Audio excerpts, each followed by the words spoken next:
Hello, everyone. Today's article is titled Prada buys Versace. It reports on Prada's acquisition of Versace for just over $1.5 billion, marking one of the most significant strategic moves in the group's recent history. Beyond the headline, the article explores consolidation in luxury fashion and the risks and rewards of merging iconic brands. Let's pause for a moment before we move into the article. We'll watch a short clip related to today's topic. As you watch, think about what ideas or questions it brings to mind.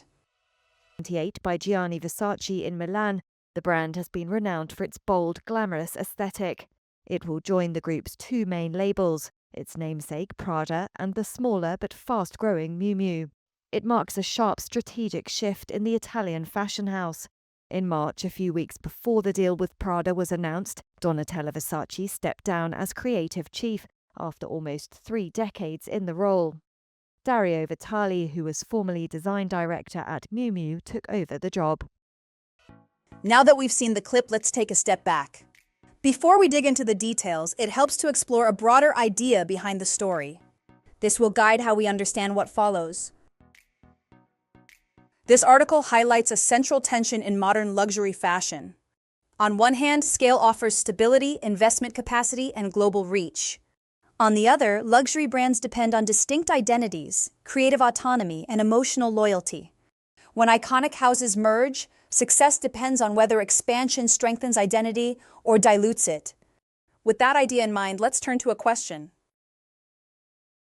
Do luxury brands gain more from joining large groups or from remaining independent and distinctive? The article suggests that the answer depends on execution rather than ownership alone.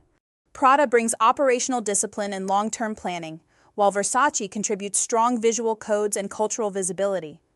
Leadership changes, such as the appointment of Lorenzo Bertelli and the transition from Donatella Versace to Dario Vitale, signal an effort to align structure without erasing heritage. However, consolidation always carries risk. Efficiency can crowd out experimentation, and shared resources can blur brand boundaries. In luxury, scale only adds value when it preserves difference. Now, to understand this article better, we need to familiarize ourselves with key vocabulary. We'll go over 3 important expressions, learn their meanings, and see them in action with example sentences. Let's start with antitrust. It refers to laws designed to prevent monopolies and unfair competition. In the article, Capri's earlier deal collapsed under antitrust scrutiny. Here is an example. Antitrust regulators blocked the merger due to competition concerns. Next, we have step in. It means to take over a role or responsibility. In the article, Lorenzo Bertelli will step in as executive chairman of Versace. Here is an example.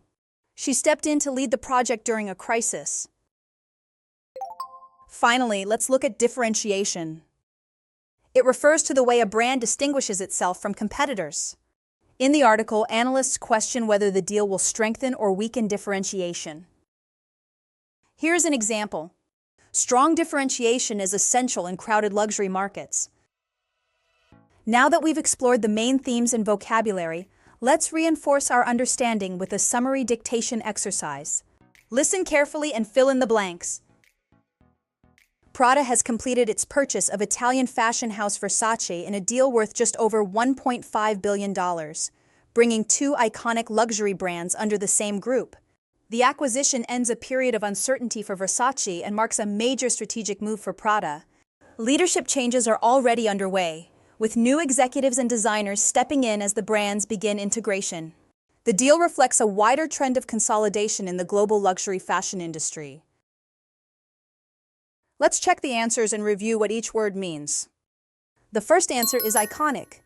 It means widely recognized and strongly associated with a particular image, style, or era. The second answer is acquisition. It refers to the act of one company buying and taking control of another. The third answer is strategic. It means carefully planned to achieve long-term goals or advantages. The fourth answer is integration. It refers to the process of combining different systems, teams, or brands into one operation. The fifth answer is consolidation. It means the process of companies merging or being brought together to form a stronger group. Well done, everyone. Today we examine consolidation as a strategic choice rather than a purely financial move. This story shows that in luxury markets, growth and identity must be carefully balanced. So here's a question to reflect on. What strategies should luxury groups use to protect brand identity as more companies merge? We'll continue this discussion in our review session.